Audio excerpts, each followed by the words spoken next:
That is what I've attended most of the conventions. That's what people do. They clap. They meet you out and say, no, I don't want that. I've not come for that. I have not come for that. I just wanted to relate a message to you that these conventions could be good as well as could be waste of time and waste of money for everybody. I'm not taking anybody on. I'm not taking NRI, Commissioner, or the Department, or Carlos Santos, nobody. I know all of them very well, and I really respect them. But when you see Goans here, when people talk with respect to everybody, and I can bang this is what happened in Qatar, I want to do this, and you guys should do that, you come to Goa, I'll do this, I'll bring you, I'll give you the chair of everyone. But is this a reality or is it just a myth? This is my short message to all of you, is make use of these conventions. It's not just Shakuti and Sopatel and Dine and Dance and Lorna's songs and Morbila Do Nothing. There's a lot of meaning in that. And I remember Bruno gave a message. I mean, he was quite adamant, and I was trying to clap as much as possible to get rid of him from the podium because it took a lot of my time, actually. I was supposed to do this speech before lunch. Then I told Karma, I said, after lunch, make sure I want people not to clap. I don't want them to sleep. Just give me 5 minutes. I've been given 4 minutes, so let me start. I'll just go fast. Okay.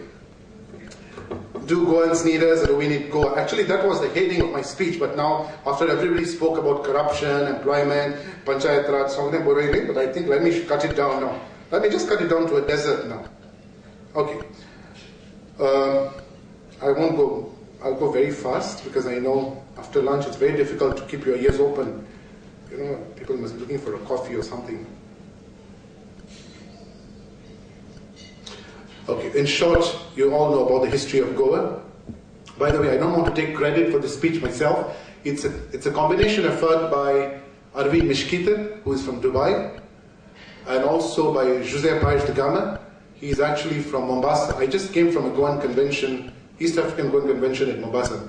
So we all got together and I told them, just help me to draw up something. And they said, on a condition that you'll announce our names. I said, fair enough. I won't take the credit.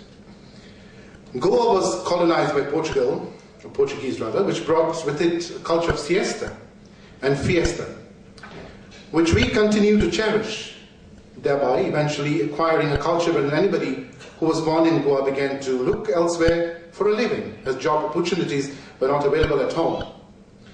Anyone wanting for better life traveled either to Dharwad, neighboring countries states to Mumbai, and Goa was known for its one of the finest medical schools, which eventually got the best of doctors, Escola Medica, the first medical school in Asia. It was called as Escola Medica.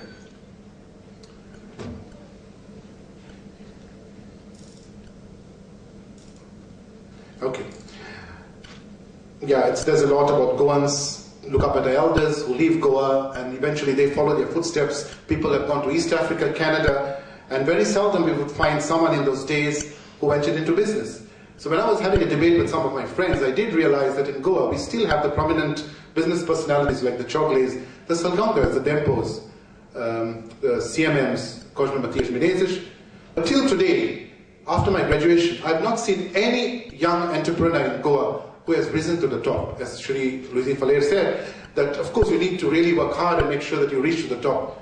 But all of you know, just working hard to the top might not really mean you can reach up. There's a lot of hard work you need, and you need to cooperate with each other. Goa should get united. I'm just telling you the same thing what most of the speakers said. Get united, reach the top, do this and do that. What this whole process ended was that only ones who stayed behind were those who did not have the opportunity to go anywhere or had no interest in bettering their prospects and therefore left themselves to go. Entire families would leave their properties and other belongings behind without caring to secure documents to prove their ownership. For landed property was considered worthless. Those were the days. In the late 60s, Goa came to be recognized as a tourist destination. Again, I would quote Sri Falera. He said, Goa is known for the touristic destinations, everything well. But there was an article, I don't know whether the November issue of India Today is out, where it portrays a lady with a bikini and then says, mafia, sex and drugs. That's Goa. But unfortunately, nobody has raised the voice of the Goa net, or nobody has said, no, why only Goa, mafia, sex and drugs? Throughout, Spain, you go everywhere, even in India, there's Lots of things happen, but I don't know why they project only Goa to be mafia, sex and drugs. And even those who portray it, they come and enjoy in Goa. They enjoy everything in Goa. Probably some of them are unlucky. They could not get all the three and they said, let's target Goa and put them on the press. But I think people should really take that. I want to clear a message for you guys is Goa is not mafia, sex and drugs. It could be in some pockets of Goa, but that doesn't make Goa very bad. Goa is still beautiful. With the ensuing economic development in Goa came new ideas. Almost all the beach properties in Goa ended up being acquired by star hotels.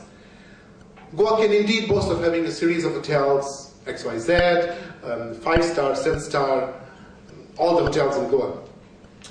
People staying around the beach areas began to let our rooms to tourists to make a little buck. Retired people from Europe, from Russia, from Pakistan, from all the other places, they have settled down in Goa. But I do not blame them that they are in Goa because just like you are in Kuwait, I'm in Africa, you are in UK, someone is in Canada, somebody is in the United States. So we just cannot say, no, Goans are not allowed here. So I think that mentality we have to come out and say, oh sorry, outsiders are not allowed in Goa. Because if outsiders are not allowed in Goa, and we Goans come out, then who's going to be in Goa? Somebody should run Goa, because you know very well, some of us Goans have got the dignity, no, I'm not going to work as a waiter in the hotel, but I'm ready to work at the Dubai airport somewhere else. I don't want to be a cleaner, but I'm ready to be a cleaner somewhere else. So we still have got that ego problems, and I think that eventually has to die down. So in short, the message is, let's not criticize people coming from out in Goa. Keep in mind that we are also in somebody else's country. So if somebody tells us, excuse me, Vivek, you're not in Africa, you're not an African, go back. I mean, it's like, you scratch my back, I scratch yours. All these immigrants ended up changing the way Goa looked, as they brought in innovations and virtually monopolized the economy of Goa. Of course, this phenomenon improved the lifestyle of normal Goans. One of the best things I have seen during my last visit in Goa is that people who would go daily to the city markets, including my mom, of Mapsa, Banji, Margao and Vasco, she wants all the home deliveries to be at home. She doesn't want to go to the market anymore. She gets her meat, she gets her vegetables, she gets everything. Even the pudir in the morning comes home. She's quite happy with it. Far behind a couple of secondary schools, Goa had dental colleges, lots of other colleges, management institute, and eventually Goa developed. But sadly, all said and done, sadly, we Goans are on the verge of losing identity and will fade into oblivion. All that I'm sure of you have heard about it. We are losing identity, we need special status. I love Goa, I want to do this, I want to do that, I want to bring sky down. The other important factor is that population has increased by leaps and bounds, and along with it problems of garbage disposal, lack of general infrastructure, and last but not the least, a good governance. When I mean good governance, I don't take the government on, I don't take any politicians on here. I think a community living starts from within. If I am not ready to do anything for Goa, I should not point fingers, no matter who it is, could be a minister, could be a politician, I don't fall into the bracket. I need to give a good example to all the Goans and say, fair enough, I've elected these representatives, they have not done, I cannot catch them and crucify them on the cross. What can I do to save Goa? That's, I think, the most important message. In most of the conventions when we come, we tend to criticize a lot of people. But I can be in Africa and say, I will do this for you, I'll do that for you, I can't. Being in Africa, I can't. I have to be in Goa. I have to really be in Goa and work with all the Goans, all the NGOs and all. Recently, I had a pleasure of meeting Robert Mugabe. And I think one day he said, the way Zimbabwe, BBC and CNN portray, it's not all that bad. Zimbabwe is beautiful. You have lots of NGOs coming to Zimbabwe. They think for you. They don't allow Zimbabweans to think for you. They think for you. Even if there is no project, they think for you. I don't want people to think for Goa. I don't want anybody else to think for Goa. I think we should think ourselves what we need for Goa, what we need to do. I don't think Goa should be run by a remote control and say, no, well, let's wait for ideas from NGO, let's wait for ideas from anywhere. But I think the message is, let's introspect and see what we can give to Goa rather than what Goa can give to us. The appreciation of property and its value brought along with infighting among families, brother, husband, wife, father-in-law, brother-in-law, big house, big fields, big paddy fields. Eventually they fight and somebody from out comes, grabs that house, builds a story building, and you start gazing and say, wow, what happened overnight? The police force is also overworked with crime, drug-related issues. Last, religiously, our moral values in Goa have degenerated. With lots of internet, you get everything on internet today, right from A to B. You don't have to look for any magazines. Everything, the kids know what is happening even before the parents know. Sometimes even the parents have not known what the kids know today. So the world is moving very fast, for good or bad, I wouldn't know. And with this change came something which we did not realize, expect a total loss of a once beautiful place called Goa. As I said, no one is to be blamed apart from us. But because we are letting it happen, let's save regretting now, tomorrow. It's not against other people. It's only about preserving who we are and what is in Goa in a civilized manner. I can go on and on, I can convince you, I can say Goa is this, Goa is that. But I will just tell you in short now. Karma, I have 3 minutes, so I think I finish everything in 1 minute. So I've got 3 minutes. Ways to preserve Goa's unique identity. Promote Konkani, Goan tradition, cultures. Demand and getting a special status for Goa, all of you know. Stop mega housing projects, focus more on garbage, drainage, pollution free. In Africa, I'm not being a racist, I'm not being very diplomatic, I just want to be blunt. In Africa, if I tell them I come from India, they have a different concept. But if I tell them I'm from Goa, they really glorify you. They say, oh, Goa. In Africa, there were lots of Goans. I don't know what happened. They all left. But you guys were good, very honest. I wish there could be many Goans come. So keep in mind one thing. There's a different concept of being a Goan. Goan means something very, very unique. Some of you might not realize. Mozambique, I went. When I go to Mozambique, I use my first Portuguese name. That is José. So they know how to pronounce José. But some people in Africa, I don't know, they have a very bad, they scramble my name. Araujo has become Aroj, and Aranjo, and so I just tell them, hold on, my name is José. So in Mozambique, when I enter the immigration, they check my passport, Indian passport and José, and I speak Portuguese. Why would you get a Mozambican passport? So just keep in mind the concept, the mentality of being a Goan. Stop mega projects, enact migrant controls to keep the demographics in flavor of Goans, protect ecology and environment. Constructive relevant documents, yes, I don't want to bore you much. High literacy, opportunities, unique identity, which we're all struggling, as Shri Louisine Faller said, and many other speakers said, it's time we look to get a special status. Goa needs a unique identity. Setting good examples to the communities worldwide, saving Goa from future generations, enable overseas Goans to return to their roots, bringing in global best practices for Goa. Global practices, as Bruno mentioned, what is happening in Switzerland, he wants to have it in Goa. Make Goa a destination of choice to live for all Goans. Make Goa a destination of choice to live for all Goans. Don't force upon themselves. I know there are parents who took their kids, they are in different parts of the world. The children, they don't speak Konkani. Parents don't speak Konkani. So taking the kids to Goa and doing it becomes difficult. I had been to a convention in Mombasa in September. Some of them speak Konkani, and there's a girl who never spoke Konkani in her life. But she had the courage to come on the stage and sing Morbaila Do. And she just said, I really did it. I don't know how. From where did I get the strength? And I sang Morbaila Do, and it was well sang. So what they did afterwards, there's a gentleman who volunteered. He said, I'll give you CDs, Konkani CDs, and they started distributing. Every delegate was given a Konkani CD. And now in November, the Mombasa Goan Convention group, they are taking around 20 kids for the feast of St. Francis Xavier. And they're all so thrilled. They say, you know what, we're going to go. We want to see. I want to know from where my mom comes. I want to know from where my dad comes. They spoke about some Mapsa, some Margao. I don't know where it is. But just imagine the younger generation. They've got, they are citizens of Africa. But the parents, they said, no, you guys, you better go to Goa now before you won't get the name Goa anymore. Go now and all. And I'll share with some of you the males. It's like small kids, could be 10, 12. And they're all making preparations. Somebody sent me a mail, my dad is not giving me some dollars, but I've asked my uncle, but I want to see Goa. So in short, just see the feeling about going to Goa. The weaknesses, Goans overseas have no political influence, though I didn't really want to touch the word politics in my speech.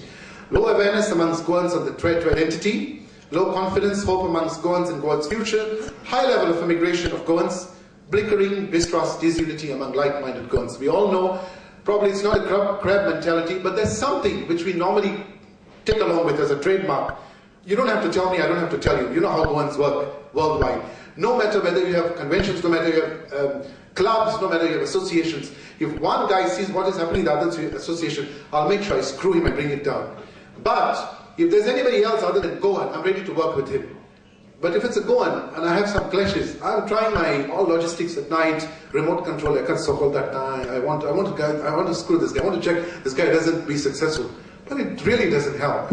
End of the day, you and I are not going to be into this world forever. A day comes, we leave everything and we go. You never know, it could be now, could be tomorrow, could be any time. You know, so the best thing is, not only everybody, go to Mozambique, I started something, go a day, I got all the 500 Goans.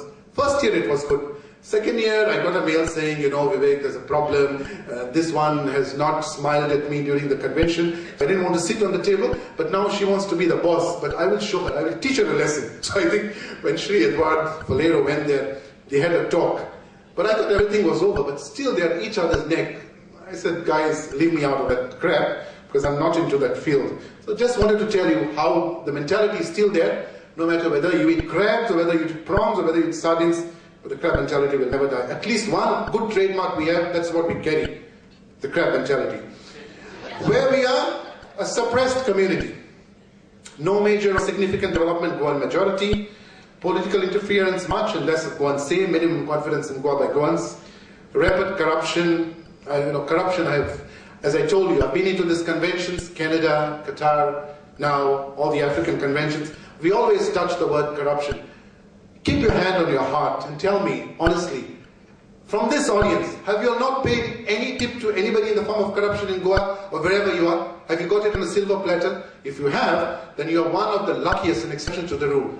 For me to survive anywhere, I have to pay somebody, whether in Goa, whether in Africa, anywhere, I have to pay. Like Nigeria, you go to the airport, you show your passport, you tell the guy, I have a visa. But he says, visa? Where's the visa? He says, excuse me, sir, I have a visa here. He says, no, I can't see. But the visa is just here. And he slowly takes something and says, sir, he says, oh, you didn't tell me you had a visa here. But now let me stand. So let's not be very ignorant about corruption. Corruption is there. And we cannot hide the fact. We have to survive into the system. So keep that in mind. I'm not saying you don't fight against it, but you have to gel with the system. That's life. That's globalization. You don't get anything for free. As you're born, you get, the moment you're born, you have to pay in the hospital. When you die, you pay to the priest, pay to the guy, even who digs. So you don't tell me that somebody will do it free of cost for you. No way. What is the way forward? I'm about to finish. What is the way forward? An action plan? Oh, there are so many points. I'll cut it down. Huh? Sponsor a statewide debate on Goan identity. Coordinate with cultural community musicians across the globe. Lobby to get employment exchange to be transparent. I'll just give you a very small example of employment exchange. I graduated in Goa.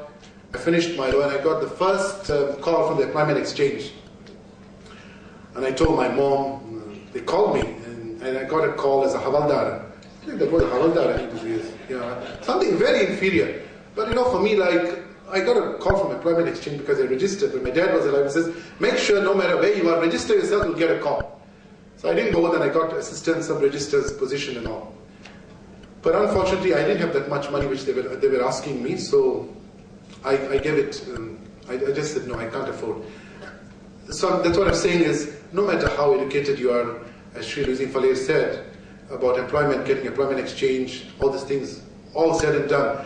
Then eventually I met somebody, I think it was Mr. Koelkar, somebody in EDC at the time. He said, so I, like an innocent guy in my 18, 19, I wrote a letter to Rajiv Gandhi at that time. Yes, I just wrote. I said, let me write. You never know, nobody's going to crucify me. So I wrote it, and after I think 6-7 months I got a call, and it was signed, I think it was signed by his officer, Rajiv, and then I saw his name. I still have the letter. And I was so thrilled. I said, let me go to ADC. Let me go with this letter, take this guy to task. So the guy said, I don't know, yeah, it's Koelkar only, I don't know what. He saw it, he just laughed and said, Rajiv Gandhi's letter. Then go, employment exchange laws. Then they will help you. So I went there. The guy said, come, sit. To Rajiv Gandhi buroi, to Ani Konang buroi. To the kinds of opportunity. To buy a horse, make money, and then come. I'm not boasting. I'm not saying I've made millions, but I can afford now to say, gentlemen, and I'm being realistic and blunt. I say, guys, how much it is for me? How much you want to take this? And just help me out. Because there's no point in being a saint in this audience and saying, oh my God, I've never paid anybody, and I don't want to pay, and I want to fight for corruption, I want to fight. I think that's yesterday's story. Live to the present. Think about your future, think about the kids, think about the generation, and that is what it is. Corruption has not come to die, it has come to stay. It all depends what you want to do with it. You want to be a part of it, jump into the fray. If you don't want, sit back, be a priest, go for confession, pray to God, and you'll be blessed. There's a room for you in heaven. Sponsor a state, make all jobs transparent in Goa for all. Go and set up a panel of experts. Review housing board policy to accommodate poor. I'm almost through. Seizing all illegal land, setting up task force to investigate all land illegalities. Demolition of illegal slums. Fund public interest litigation to demolish illegal slums. Organize database for Goans. Meet with government, set up expert panels. Faculties. There are lots, I can tell you, but it's just a repetition of what most of the speakers said, and I really don't want to bore you with that. And somebody said, why don't you say Skybus Metro? Okay, let me say Skybus Metro. Make somebody happy. Okay, I think my speech has ended here, but there's a small message I would like to convey before leaving this podium, is that after this convention, I'm sure people are thinking, when is the next convention? I do recall His Excellency Shri Edward Falero did make a mention. The next convention should be in Australia, when I met him in Command, yeah? Make sure that you follow up what you do in these conventions. Distribute it to everybody and say, this is what we have strategized during these conventions. Don't keep quiet, don't hatch on it, don't sit on it, and then when you're about to lay an egg, that you say, no, we have the next convention. Distribute, share, communicate. That's the only difference we have between animals and human beings. We can communicate, but we don't. We have ego problems. Canada, I've seen no light, I've not seen anything, no minutes, no strategies, no improvement. Oman has also not sent me anything. I hope Qatar can do something. Follow up, make a consistency. Take help of what Sri Lusing said and Sri Edward Falero, Mr. Kaman. Take their help and say, this is what we have decided, these are what the speakers concerned. I think let's do something on it. Because you know what happens? You might undermine every speaker and say, hey, this guy has spoken rubbish. He's just targeting government. Oh, this Vivek, I don't know, from where did he come? He came with African ideas. But keep one thing in mind.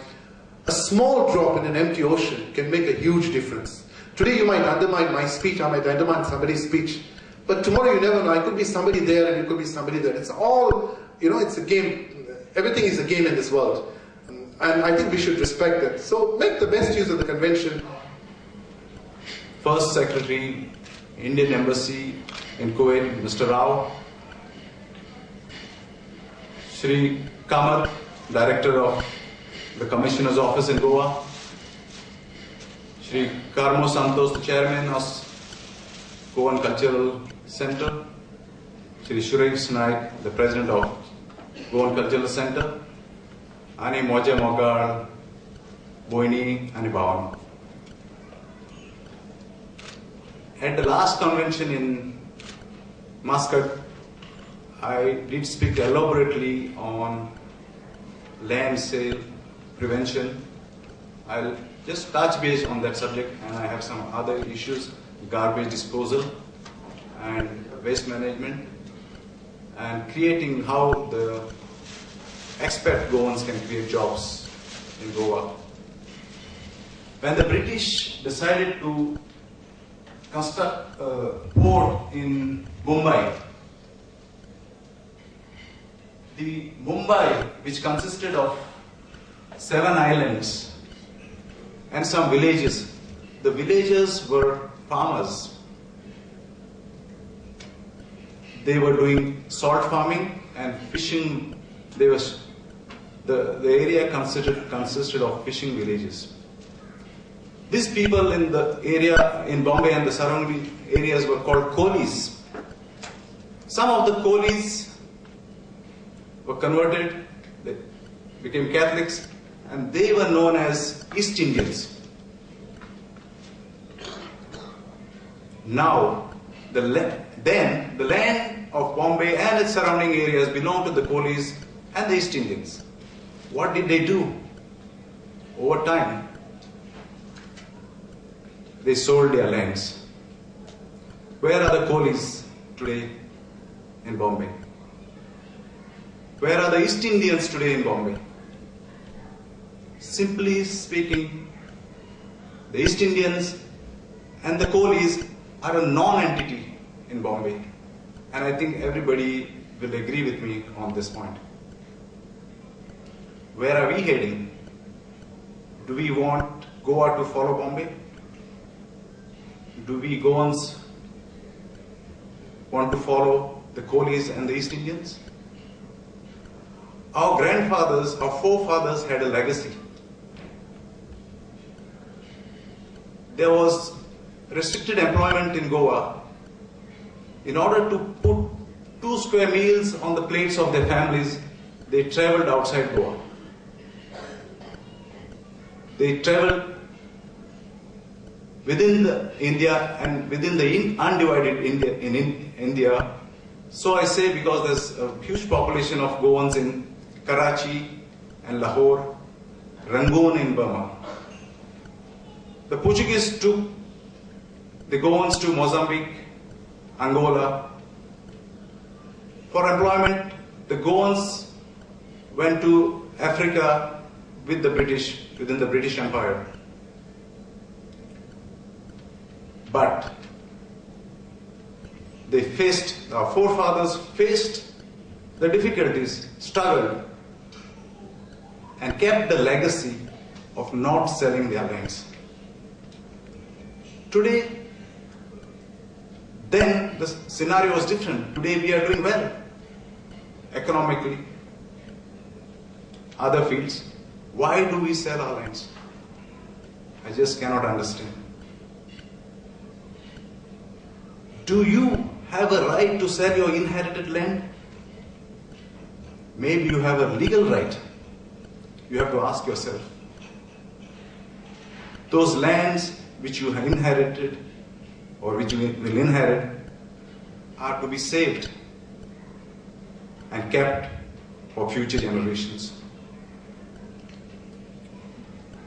The 7 sisters, Mr. Luis Falero said in the morning that the 7 sisters, as we call it, the 7 northeastern states, Manipur, Tripura, Assam, they have a special status within the Indian Constitution where you or any Indian or I cannot buy land in those states. I remember reading in the newspaper some 3 years ago, even Priyanka Gandhi had to take the permission from the Himachal Pradesh to buy land in Goa, in Himachal Pradesh. So having Goa taken over by India, whatever you may call it, liberation, or whatever, Goa, I think we should demand for a special status where we should demand with the government of India. Our MP, I think Shantaram, has taken up this, or he spoke on this subject in the parliament. Even in the assembly, this has been taken up. So I request the authorities, be Shri Luis Falero, Mr. Kamas, Shri Shrivastava, that convey this to the, or demand, and put this request through the Goa Assembly, make a legislation or resolution, whatever it be, and fight and get this done. Otherwise, with greed, the inherited lands will be sold by the locals, by the Goans.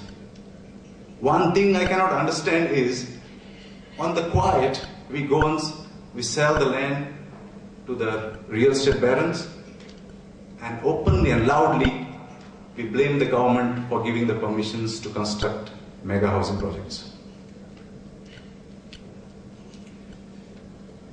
There is a 20-year, in every 20 years, like in 1966, Goans had to fight for the opinion poll. In 1986, Goan took to the streets because of the Konkani language. In 2006, 20 years gap. In 2006, Goans took to the streets because of the regional plan. Shri Falero and the authorities, we don't want to wait another 20 years. Let this special status be obtained as soon as possible, because in 20 years, there will be no Goa, there will be no identity. We have another major issue in Goa about garbage disposal. Every now and then we hear in the newspapers, we read in the newspapers that a pickup unloaded garbage on a roadside. The Goa government has assigned the garbage collection and disposal to the panchayats. When a panchayat, the panchis and the sarpanchis cannot settle a problem of a compound wall in the village, they will not be able to settle the problem of garbage disposal. And for every department, for every area, every aspect of the living or of the commerce of running a government, there is a department in Goa. Be it tourism, there is Goa Tourism Development Corporation. Be it mines, there is Industries of Mines. For NRIs, there is NRI Commissioner. But for waste management, there is none. It is very easy. Goa government, take it up, Mr. Naik and Shri Shrivastava, should form a corporation, call it Waste Management Corporation, and simply establish 2 waste management collection and sorting out plants, one in North Goa, one in South Goa. The problems will be solved immediately. Otherwise, we are talking about the 10th, the Goa is supposed to be the 10th best destination, tourist destination. But how do we solve the problem? It's, even expats, even the foreigners are writing in the newspaper. I read sometimes in the Herald about this waste. Be it Kalangut, be it Anjuna, be it Korwa. We have to solve, only if you have a professional waste management plant, these problems can be solved. Another area I will touch base is, Mr. Luisano will be aware, this waste management plant, I believe Mervyn Gudino is thinking of putting up at the side of Meta Strip. But it should be a no-no. Because in the 1970s, I was a kid, maybe 8 years, 7 years old. And I remember Zuari Agrochemicals plant had just started. And when they disposed of their waste, all the wells and the springs around my village, Kortalim, Sankwal, Kansali, were polluted. And at that time, Zuari laid special pipelines to all these villages for water. Similarly, when the Meta Strip plant was coming up in the year 2000, Anti-Meta Strip Action Committee, and when I was on leave, I spent 1 month fighting against this project because it would be a polluted project. And over time, the project came up, and now the wells and the springs in Konsua, Kortani and Sankwala are polluted. If this plant, the waste management plant, comes at Kesarwal on the hill, it will further destroy what is left. The Kesarwal spring is already destroyed or polluted. So this plant, when the government decides to establish, should be at sea level. Closer, we have rivers, so it can be closer to a river somewhere, acquire some land or cousin land. That's the best area this plant can come out.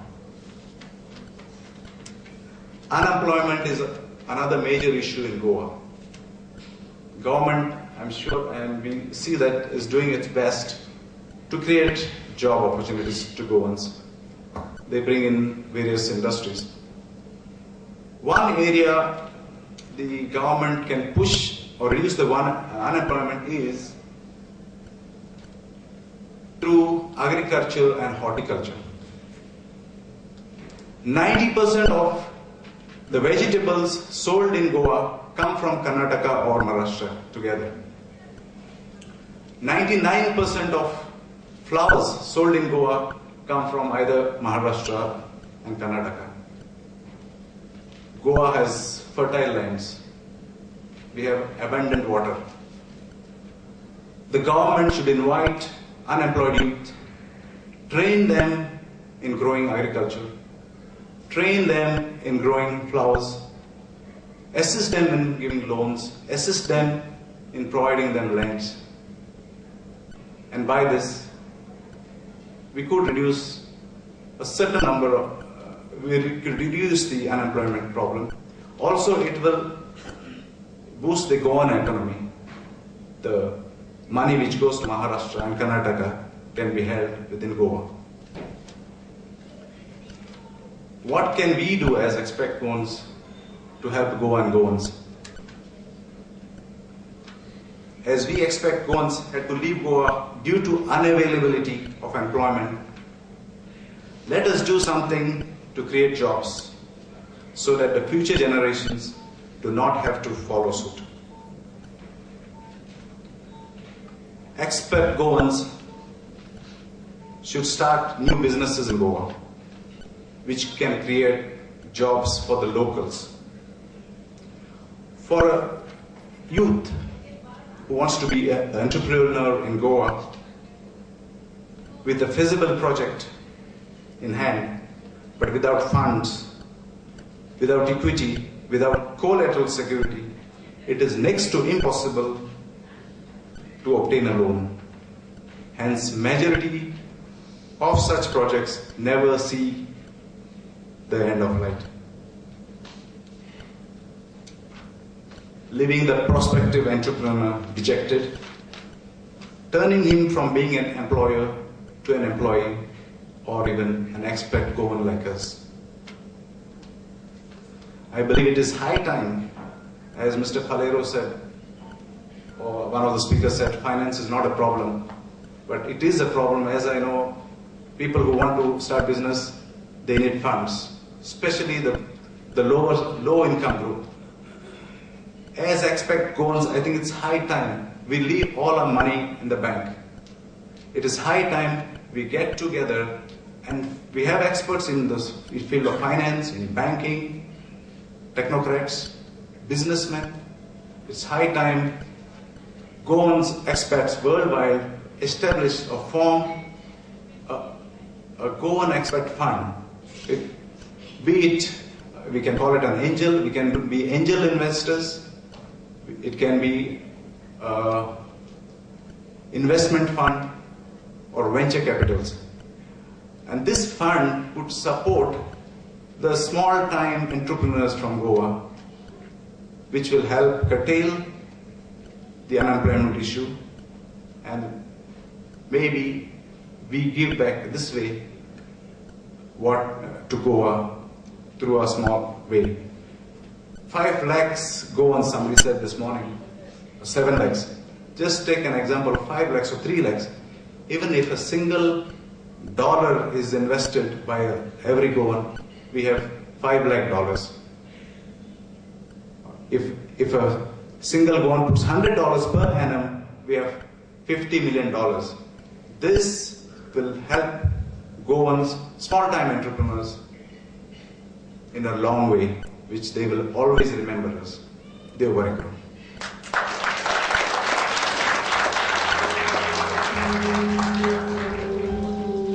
Thank you, Mr. Jodisa. Before we have the next speaker, I would like to invite our guest this afternoon, Shri K. Narsingh Rao, to present a memento to Mr. John Disa. This has been presented by the Goan Cultural Center for John's presence to the Global Goan Convention. We would also like to invite Mr. Benedict Lobo to accept a memento from the hands of Shri K. Narsingh Rao, the first Secretary of the Indian Embassy. Mr. Benedict Lobo from UAE. The mementos have been presented by Goan Cultural Center on this special occasion of the Global Goans Convention. Our next speaker, before we have a tea break, we have a person born in Mumbai who began his career with Oberoi Group of Hotels, went on to the Ramada Group in Switzerland, then Germany, and the last 10 years he's in the UK, and currently he's the director of the UK operations of his firm. Ladies and gentlemen, I have pleasure introducing Mr. Peter De Silva. Mr. Peter will speak on globalization and Goa. My talk actually has changed several times over in the last 6 hours. There have been so many good ideas. I even tried to bribe my way into having a slot before lunch. It did not work. So I can definitely say corruption has a different status in Goa. His Excellency Mr. Ajay Malhotra, Chief Secretary S.K. Srivastava, former Chief Minister Mr. Falera, Mr. Kamath, Director of NRI Affairs, Suresh Naik, President, Mr. Karamos Santos, Chairman of the Goan Cultural Center. Good afternoon. I know I am in waiting probably on siesta time, but please bear with me, I'll keep it short.